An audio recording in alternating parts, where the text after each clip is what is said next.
늦게 오는 사람을 위해서 앞자리를 하시면 대단히 감사하겠습니다. 앞에 두 자리 있겠는데?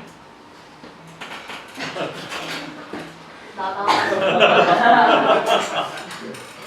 고마워 현호야. 우리 말씀 볼까요? 마태복음 4장 8절에 10절까지 말씀입니다. 신약성경 4페이지죠? 마태복음 4장 8절에 10절까지 말씀 한 절씩 보고 가겠습니다. 저부터 읽을게요. 마귀가 또 그를 데리고 지극히 높은 산으로 가서 천하만국과 그 영광을 보여 이르되 만일 내게 엎드려 경배하면 이 모든 것을 내게 주리라. 우리 같이 읽을까요? 이에 예수께서 말씀하시되 사단아 물러가라. 기록되었으되 주 너의 하나님께 경배하고 다만 그를 섬기라 하였느니라. 아멘. 우리나라 사람들은 제일 먼저 만나면 이름으로 그 다음에 또 한 가지 하는 게 있어요. 뭘까요? 나이를 물어요. 맞아요. 나이를 물어야지 우리 마음이 편안해져요. 왜 그럴까요? 나이를 물어야지 이 서열을 정리하기 때문이에요. 우리나라는 이 서열에 대해 굉장히 예민한 것 같아요. 물론 뭐 인도 같은 경우에는 아예 서열이 카스트제로 딱 박혀 있지만 우리나라는 이 나이로 서열을 정해요. 장유유서의 자랑스러운 민족 아니겠어요? 나이가 많으면 갑질이 되는 우리 자랑스러운 민족이 바로 우리 대한민국인 것 같아요. 그래서 우리는 이 갑질과 그리고 또한 이 나이로 이 사람들을 휘두르는 그런 것이 자연스러운 나라가 됐어요. 그래서 나이가 많으면 존중받고 대접받고 인정받으며 나이가 적으면 무시받고 또 함부로 대해도 되는 듯한 이런 이 세상을 살아와서 지금 많이 바뀌었어. 그렇죠? 지금 그러면 바로 전화하죠. 이렇게 녹취하고 전화해가지고 그런데 옛날에는 함부로 했어요. 나이가 좀 어려 보이면 함부로 막대하고 함부로 해도 된다는 그런 의식이 있어요. 제가 이 신대원 다닐 때가 이 30대 중반이었어요. 35 그쯤에 왔어요. 애 낳고 애가 유치원 다닐 때니까 35쯤이었어요. 신대원 갔는데 제가 좀 동안이잖아. 네. 고마워요. 그래서 신대원 갔는데 신대원에 제 이렇게 같은 저랑 같이 공부하는 학우들이 이 젊은 친구들이 많았어요. 제가 이렇게 35이니까 제가 그런 나이가 적은 편이 아니었어요. 근데 제가 어려 보니까 20대로 보였나 봐. 그러니까 이제 그런 남자 학우들이 나한테 막 반말을 제치하는 거예요. 제가 이렇게 존댓말 하니까 그래 그런 거예요. 그래서 이게 굉장히 당황스러웠어요. 제가 청소년도 아닌데 반말을 먼저 하더라고요. 굉장히 당황스러웠어요. 그래서 나중에는 이렇게 이 학우들이 모였는데 제 옆에 있던 친구가 저랑 이름을 같이 알고 저랑 존댓말을 썼어요. 근데 이 친구가 저한테 반말을 써요. 근데 이 친구가 또 얘한테 존댓말을 씁니다. 진짜 웃기죠? 나는 얘한테 이 반말 쓰고 얘는 얘한테 반말 쓰고 얘는 얘한테 반말 쓰고 기묘한 이 삼각관계가 있어요. 그래서 한참을 얘기하다 보니까 분위기가 이상한 거야. 그러니까 이 친구가 너 나이가 몇인데 얘한테 반말해? 이렇게 되는 거죠. 그러니까 얘가 형이야. 근데 갑자기 형이에요? 이렇게 하면서 분위기가 굉장히 애매모호해졌던 게 있었어요.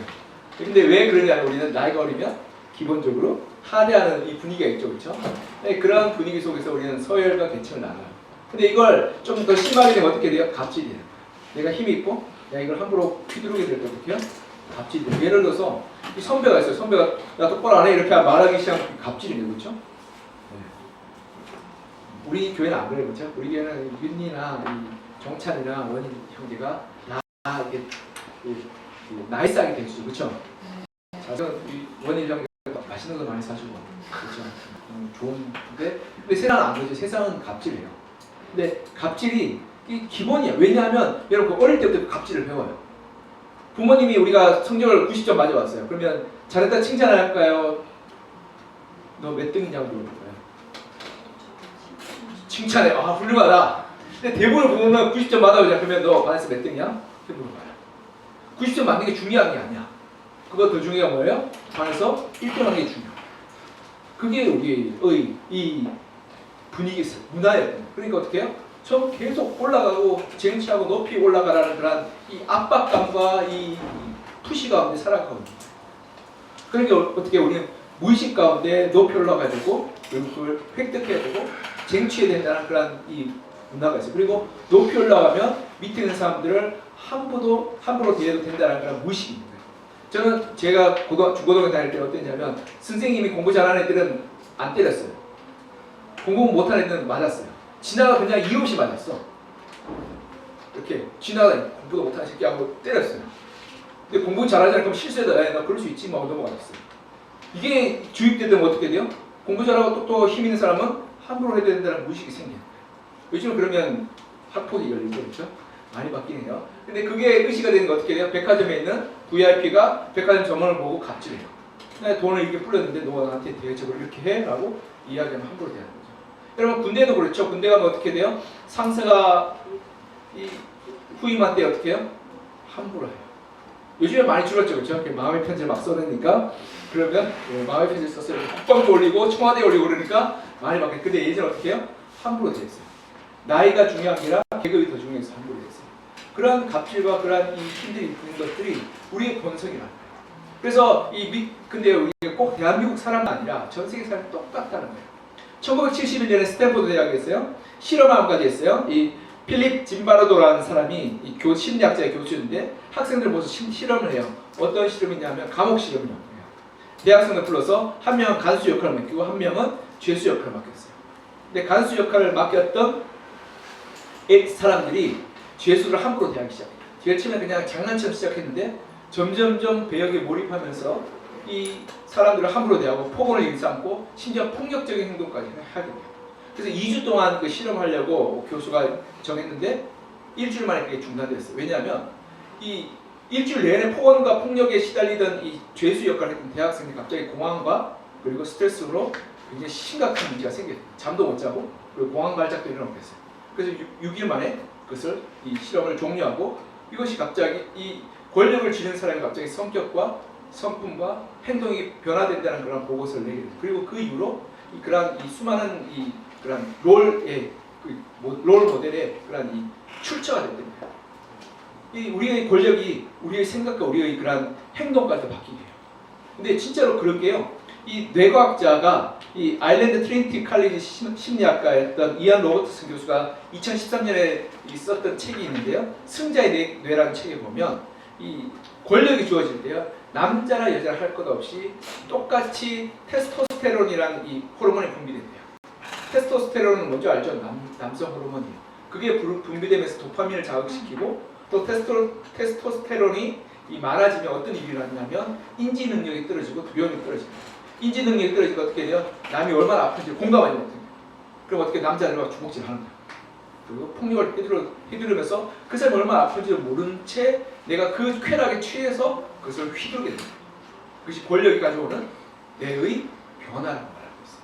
즉 이 권력을 우리가 추구하게 되면 어떤 일이 일어나게 되냐면 공감력이 떨어지고 공격성이 높아지고 남을 함부로 대하는 그러한 성격과 인격까지도 바뀌는 일들이 일어나게 된다는 거예요.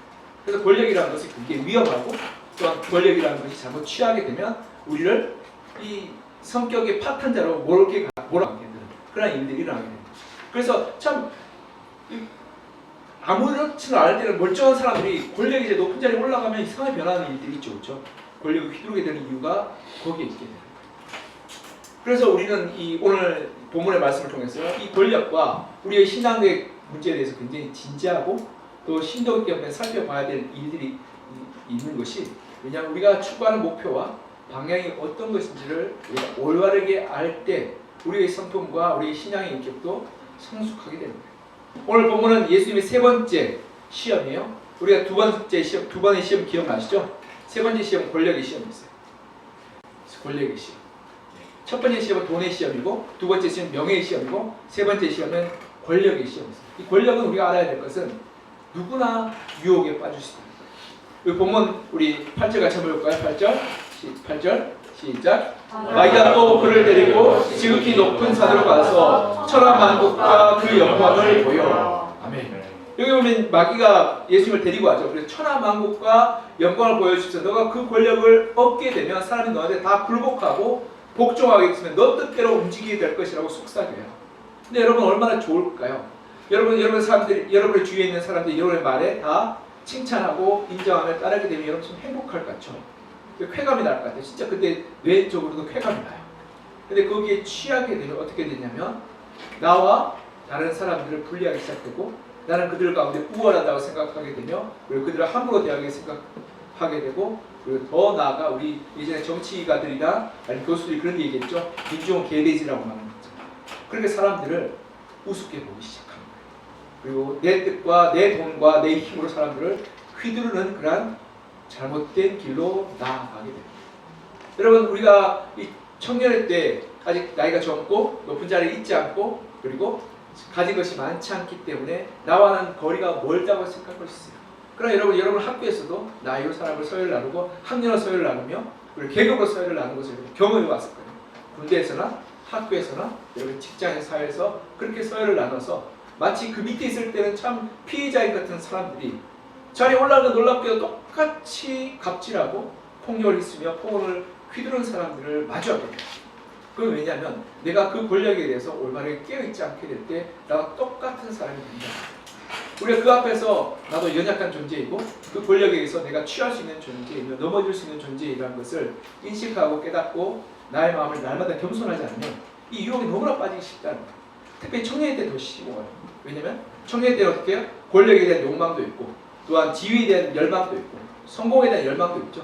그렇기 때문에 내가 그 권력과 지위와 성공을 내가 무엇을 위해서 바랄 것인가, 어떤 것을 위해서 내가 소망할 것인가를 예상하고 준비하고 그리고 사명감을 달려가지 않으면 내가 그 지위에 올라서 어떻게 되냐면 그 권력과 그 지위에 취해가지고 그것을 휘두르는 잘못을 범하게 된다는 거예요. 그리고 우리가 이 힘이 없을 때, 가진 것이 없을 때, 그리고 우리가 지위가 높지 않을 때 우리가 알아야 할 것은 그러한 것을 우리가 준비하며 우리의 마음과 우리의 가치관과 우리의 사고의 방향을 올바르게 정해야 된다. 사탄은 우리에게 끊임없이 유혹해요. 높은 자리에 올라가라. 그리고 많은 것을 가져라. 지위를 통해서 너희가 사람들을 마음대로 휘두를 수 있을 거다. 그렇게 될 때 우리는 사람들을 함부로 대하는 무시무시한 사람이 된다는 거예요. 그리고 그렇게 될 때 여러분 9시 뉴스에 얼굴이 바뀔지도 모르겠어요. 여러분 우리가 기억해야 될 것은 정말 하나님 앞에서 내가 겸손한 마음으로 가난한 마음으로 신앙으로 우리의 삶을 다시 돌아보지 않는다면 우리가 높은 자리에 올라갔을 때 똑같이 그렇게 행동하게 된다. 똑같이 그렇게 갑질하게 된다. 그리고 우리 청년부도 그렇지 않았으면 좋겠어요. 나이가 많고 또 신앙의 영역이 많으면 많을수록 어떻게 해야 돼요? 겸손하게 섬기고 사랑하고 돌보고 베풀어야지 밑에 사람들을 시키고 그리고 명령하고 지시하는 것으로 하지 않았으면 좋겠어요. 물론 우리가 부탁하고 요청할 수 있어요. 목사님 저도 부탁하고 요청하자는 것이죠. 그러나 이거 똑바로 해라고 이야기하는 것이 아니라 인격적으로 다가가서 섬기고 배려하고 그리고 요청하는 그런 인격적인 사람이 되지 아니면 잘못하다가는 지휘하고 가르치고 그리고 명령하는 사람으로 전락하기가 너무 쉽다. 우리가 늘 이 사탄의 유혹에 연약한 존재임을 인정하고 기억할 필요가 있어요. 두 번째로는 우리가 본문을 통해서 알 수 있는 중요한 교훈 중에 한 개는 뭐냐면 모든 권세는 하나님으로부터 말미암았다는 거예요. 우리 9절 같이 한번 읽을까요? 9절 시작. 이르되 만일 내게 엎드려 경배하면 이 모든 것을 내게 주리라. 아멘. 이 사탄이 이 마귀가 뭐라고 말해요? 엎드려 경배하면 모든 것을 내게 주리라. 이게 모든 것이 뭐예요?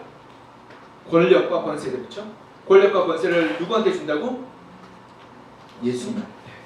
그러면 이 권력과 권세 누구 거라고 지금 말하고 있어요? 마귀 거라고 말하고 있죠. 권력과 권세가 마귀 거라고 말하고 있어요. 세상의 모든 권력, 권세가 힘이 자기 거라고 이야기하고 있는 거예요. 세상을 살아가다 보면 이 부와 권력이 이 가진 자의 것처럼 느껴져요. 그렇죠? 그래서 요즘도 이야기하잖아요. 그렇죠? 이 권력이 계층이 돼 있고 그리고 또한 이 그러한 중산층과 상류층이 고정되어 있다. 그래서 가진 자는 더 많이 가지고 가지 못하는 못 가진다라고 이야기해요. 그래서 권력을 향해서 우리가 추구해야 되고 나가야 되고 소망하는 것이 이 권력을 향한 이 욕망으로 우리를 자극하고 있어요. 그런데 사람들 그 권력을 누리고 싶어하고 소유하고 싶어하고 그 자리에 오르고 싶어하는데 그러기 위해서 사람들 어떻게 했냐면 권력을 얻기 위해서 양심도 팔고 그리고 신앙도 버리고 영혼도 팔아버리는 일들이 나옵니다. 때로는 불의에 넘어가고 불법한 것과 타협하며 거짓에 눈 감는 그러한 일들을 해야지 그 자리에 올라간단 말이에요. 여러분 직장에 가면 어떻게 말해요? 적당히 거짓말도 하고 적당히 불법을 해야지 승진할 수 있다라고 줄 서야 된다라고 이야기를 하게 돼요. 그리고 또한 이 적당히 좀 양심을 저버려야지만이 장사에 성공할 수 있다고 말해요. 양심대로서는 장사 성공할 수 없다라고도 말해요. 일하는 사람들은 적당히 거짓말하고 가라를 쳐야지 돈을 벌 수 있다는 말이에요. 가라란 말을 써서 좀 비속어서 죄송해요. 목사가. 그런데 그렇게 말을 해요. 진짜. 그렇게 특별히 권세가 있고 권력과 힘 있는 사람들은 그렇게 해요. 그리고 또한 세상의 수많은 독재자들과 자산가들과 수많은 지도자들이 권력에 대한 욕망으로 자기의 권력을 공고하기 위해서 불법과 악한 일을 저지른 걸 볼 때 진짜 권력은 마귀에게 속한 거 아닐까? 우리의 양심을 팔아버리고 우리의 존엄성을 팔아버리고 우리의 영혼을 팔아야지만 그 권력과 부와 성공을 얻을 수 있지 않을까라는 그런 생각이 들게 돼요. 그런데 우리가 알아야 될 한 가지 사실이 있어요. 세상은 누가 만드셨어요? 세상은 누가 만드셨어요? 하나님 만드셨어요. 세상의 질서를 누가 부여해요? 질서를 부여한다는 것은 법칙을 세운다는 거예요. 이 법칙이라는 것은 그 최종적인 권한이 누구한테 있다는 거예요? 하나님한테 있다는 거예요. 그러니까 세상의 질서와 법은 하나님의 관할에 있다는 거예요. 그러하게 세상의 권위와 권세와 힘의 근원이 어디에 있다고요? 하나님께 있다. 여러분, 우리가 노를 져서 강을 거슬러 온다 생각해 봤어요? 열심히 노를 져서 그럼 강을 거슬러 올라갈 수 있을 것 같아요. 그러나 법칙을 거스르기 때문에 나중에는 사람이 지치면 어떻게 될까? 다시 또 내려가겠죠, 그렇죠? 그와 마찬가지로 불법과 거짓과 악한 방법으로 거슬러 올라가는 사람들은 그의 힘이 닿을 때까지는 있어 보여요. 그러나 그 힘이 닿고 무너지게 될 때 어떻게 돼요? 결국 그는 몰락하게도 더 비참한 상황으로 내려가게 되는 거예요. 여러분, 권력은 하나님께서 주어지십니다. 그래서 하나님의 방법으로 하나님의 뜻으로 하나님의 그런 이 도구로 우리가 그 권력을 얻지 않는다면 나중에 그 결과가 어떻게 되냐면 결국엔 강에서 떠내려가다시피 결국에는 우리가 몰락으로 나아갈 수밖에 없는 거예요. 즉 하나님의 길과 하나님의 방법과 하나님의 질서를 따라서 가게 될 때 우리가 가지고 있는 힘과 능력이 올바르게 사용되게 되며 그것이 사람들이 이롭게 하고 또 그것이 그로 말미암아서 우리가 칭찬과 인정을 받게 됩니다. 근데 여러분, 독재자들 권력을 가지고 있지만 어떻게 돼요? 그 끝이 좋을까요? 안 좋을까요? 좋은 사람 없어요. 그렇죠? 아무리 힘이 있고 아무리 권세가 있다 할지라도 독재라는 사람들은 그 끝이 다 비참하게 끝이 나요. 인류 역사를 볼 때는 예외 없습니다. 악한 사람들 잘 사는 것 같지만 시간이 지나가면 그 다 몰락하고 멸망할 수밖에 없어요. 그러하게 우리가 하나님의 권위와 권세를 우리가 인정하면서 모든 권세와 권위는 하나님께 말미암아서 우리가 기억하며 우리가 권세를 추구하고 그리고 지위를 추구할 때 우리가 하나님의 법에 순종해서 그 뜻을 따르는 것이 무엇보다 중요한 것을 우리가 기억하고 알아야 합니다. 이게 정말 중요해요. 여러분, 높은 자리에 올라갈 때 하나님의 방법으로 올라가지 않으면 어떻게 된다고? 나중에는 멸망과 심판과 부끄러움을 당하게 될 거라는 사실을 우리가 기억했으면 좋겠어요.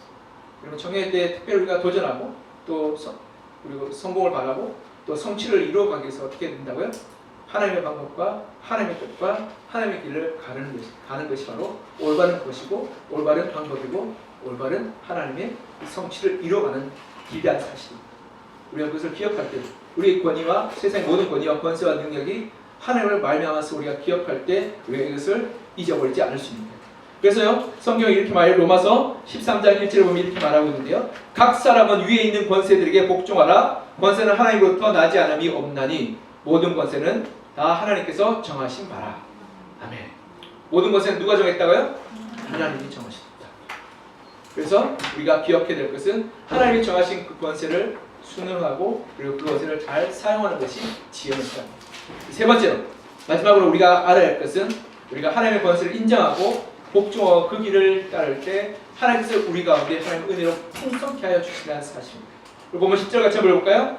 10절 시작. 이에 예수께서 말씀하시되 사탄아 물러가라. 기록되었으되 주 너희 하나님께 경배하고 다만 그를 섬기라 하였느니라. 아멘. 여러분, 우리가 알아야 될 중요한 사실은 뭐냐면요, 높은 자리에 올라갈수록 어떤 일이 일어나는 줄 아세요 혹시? 높은 자리에 올라가면 그의 연약함과 부족함이 돋보이는데요. 여러분, 연예인들이나 정치가들이 이 조그마한 범죄를 저질러도 일면 대문자각이 나죠, 그렇죠? 그런데 보통 일반 사람들은 뭐 교통 위반이나 음주운전에도 걸릴까요, 안 걸릴까요? 굳이 안 나와요. 왜냐하면 별 중요하지 않은 사람입니다. 근데 여러분이 높은 자리에 올라와서 어떻게 해요? 여러분의 연약함과 여러분의 어리석음과 여러분의 부족함이 돋보이기 시작합니다. 그리고 그것이 우리로 하여금 넘어지게 하는 그런 이 도구가 된다. 근데 사람들은 그렇게 올라가고 싶어요. 그리고 그렇게 올라갈 때 그러한 연약함과 어리석음과 부족함을 이 가리기 위해서 어떻게 해야 되냐면 힘으로 그것을 움직여요. 힘으로.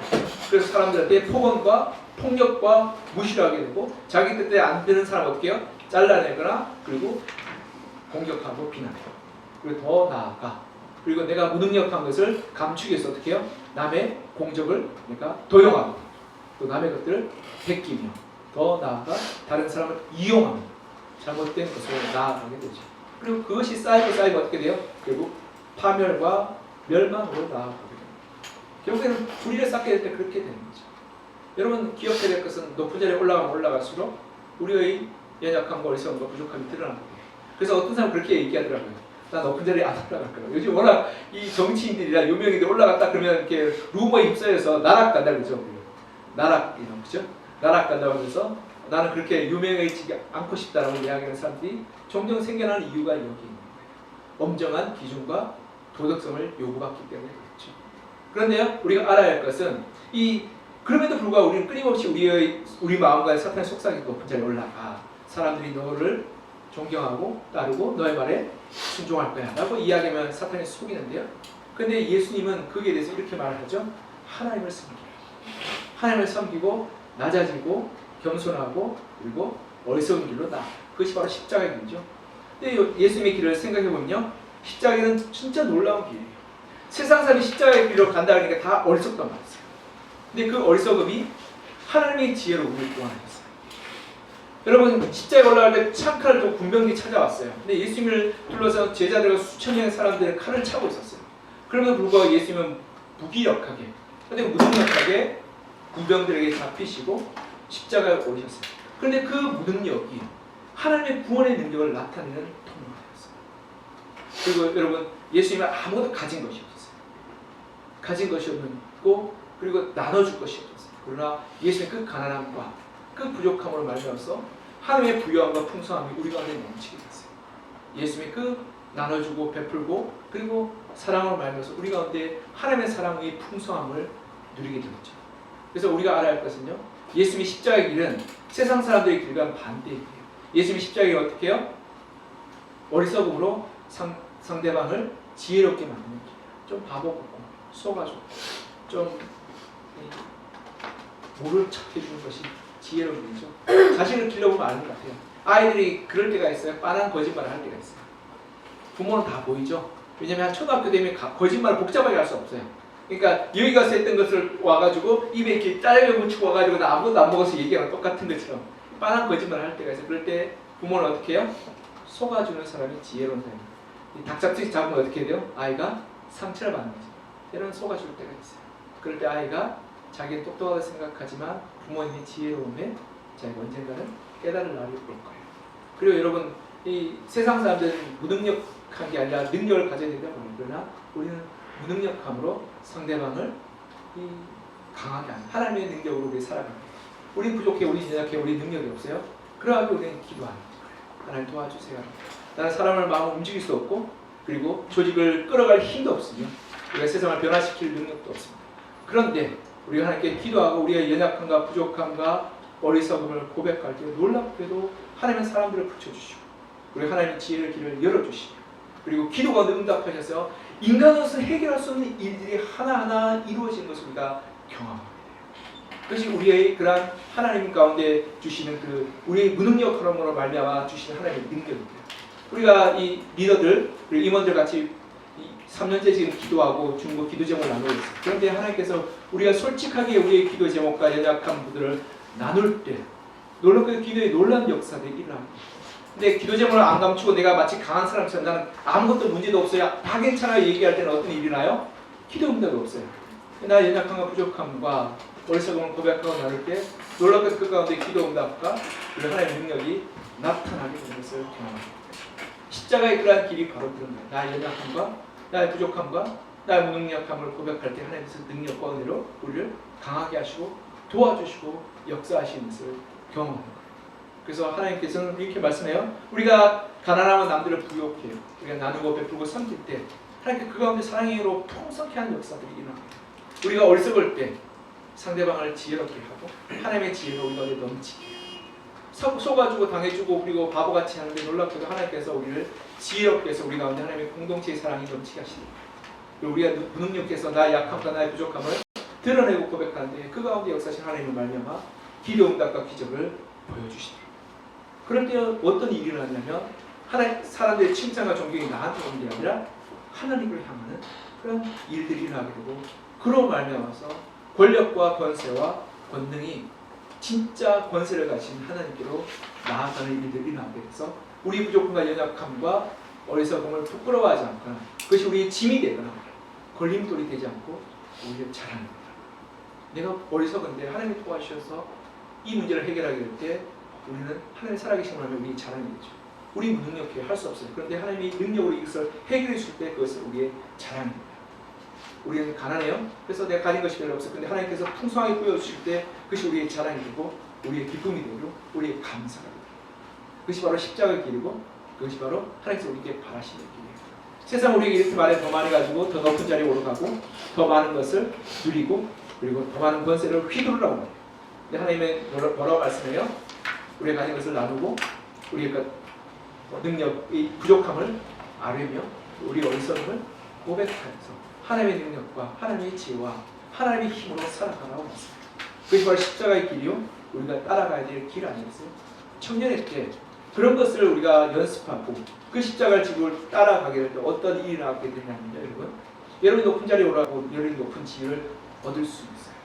언젠가 그렇게 될 수 있어요. 근데 그렇게 된다 할지라도 우리 마음 간에 가난한 마음, 겸손한 마음, 그리고 내가 능력이 없기에 하나님을 의지하는 마음, 그리고 우리 가운데 하나님을 향한 하나님의 지혜를 구하는 마음이 있게 되고 우리 늘 어느 자리든지 겸손하게 우리가 사람을 휘두르거나 사람을 무시하거나 사람의 폭언과 폭행을 일삼는 사람이 아니라 그 사람을 존귀하게 여기고 귀하게 여기고 그리고 소중하게 사랑으로 말미암아서 하나님의 은혜를 우리 삶 가운데 우리 가정 가운데 일터 가운데 세워나갈 수 있게 돼요. 그리고 그런 사람들이 진짜 훌륭한 리더요 성숙한 지도자요 세상을 바꾸는 혁명가가 되는 거예요. 여러분 청년들 이것들을 우리가 고민하고 생각하고 십자가를 지고 주님을 따라서 우리가 우리의 삶 가운데 권력과 힘이 생겼을 때 그것을 하나님이 기뻐하시는 대로 사용하는 여러분과 저가 되시기를 그냥 간절히 소망하며 축복합니다. 우리 같이 좀 기도했으면 좋겠습니다. 하나님, 우리의 어리석음이 하나님의 지혜가 됐으면 좋겠습니다. 우리의 가난함이 하나님의 풍성함으로 세워졌으면 좋겠습니다. 우리의 무능력함이 하나님의 능력으로 날마다 기적같은 삶으로 살았으면 좋겠습니다. 그리고 하나님, 내가 나중으로 말미암아 하나님이 높아지기를 소망합니다. 그래서 하나님, 나의 삶을 통해서 하나님께서 높아지시고 나의 삶을 통해서 하나님께서 영광 받으시며 나의 삶을 통해서 하나님의 지혜와 하나님의 능력이 나타나기를 소망합니다. 그래서 사람들이 나를 보고 나를 존경하고 나를 칭찬하고 나를 인정하는 것이 아니라 나를 보고 하나님을 만나게 하시고 하나님의 살아계심을 경험하게 하셔서 나의 허물과 나의 부족함과 나의 어리석음을 가리워 주시고 하나님 은혜로 날마다 살아가게 해달라고 이제 우리 함께 같이 목소리 같이 기도했으면 좋겠습니다. 기도하겠습니다.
사랑과 은혜가 풍성하신 하나님 아버지, 세상 사람들은 우리를 향하여서 권력을 가지라, 높은 자리에 올라가라, 사람들을 위해 군림하라라고 말합니다.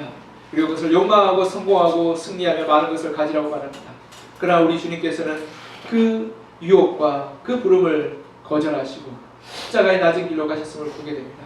그분은 세상에 어리석다고 비웃고 조롱하는 그 길로 가셨고 세상이 모든 것을 잃어버린 가난한 길로 가셨으며 군병과 창칼에 끌려가는 무능력한 무기력한 길로 가셨음을 우리가 보게 됩니다. 그러나 그분의 어리석음으로 우리가 하나님의 구원을 얻는 지혜를 누리게 되었고 그분의 가난함으로 우리의 삶이 풍성케 되었으며 그분의 무능력함으로 하나님의 능력이 부활의 은혜와 함께 이루어지게 나타나게 되었음을 우리가 보게 됩니다. 하나님, 우리가 그 주님을 따라가며 세상에 인정받고 존경받고 칭찬받는 길이 아니라 우리가 때로는 예수 그리스도의 길을 따라서 낮은 길, 가난한 길, 어리석은 길, 때로는 바보 같은 길로 나아가 하나님의 뜻을 이루어가고 하나님의 말씀에 순종하며 하나님의 경배하는 길로 나아가게 하여 주시옵소서. 우리가 세상의 성공과 권세와 그리고 지위로 해서 우리의 영혼을 팔고 우리의 그러한 존엄성을 팔고 우리의 그러한 믿음을 팔아버리는 그러한 어리석은 결정을 내리지 않게 하여 주시고 오직 우리가 믿음으로 우리가 하나님 앞에서 이 그러한 영혼을 우리가 귀히 여겨 말미암아서 우리가 가난한 길 그리고 어리석은 길 그리고 낮은 길로 가서 우리의 가난함으로 하나님 우리 가족들과 우리의 이웃들을 부욕하게 하여 주시고 우리의 그러한 어리석은 말미암아 우리의 모든 주위에 있는 이들이 지혜롭고 하나님을 만나게 하여 주시고 우리의 무능력함을 말미암아 우리의 삶과 하나님의 능력이 나타나 우리 주위에 있는 사람 하나님의 살아계심을 고백하게 하여 주시고 또한 우리의 그러한 잃어버림을 통해서 상실을 통해서 다른 이들이 얻게 되고 위로받고 힘을 얻는 놀라운 변화가 일어나게 하여 주시옵소서. 우리 주님의 예수님의 십자가의 길을 우리가 묵상하며 이 사순절에 나아가게 하시고 그로 말미암아서 약한 자를 강하게 하시고 어리석은 자를 지혜롭게 하시며 힘없는 자를 능하게 하신 하나님을 만나게 하시고 체험하게 하여 주옵소서. 오직 하나님의 길들을 우리가 평생을 달려가 하나님께 영광 돌리는 우리 청년들 한 명 한 명 되게 하여 주시옵소서. 주께서 우리를 불러주시고 세우심을 감사드리며 살아계신 예수 그리스도 이름으로 기도드립니다. 아멘.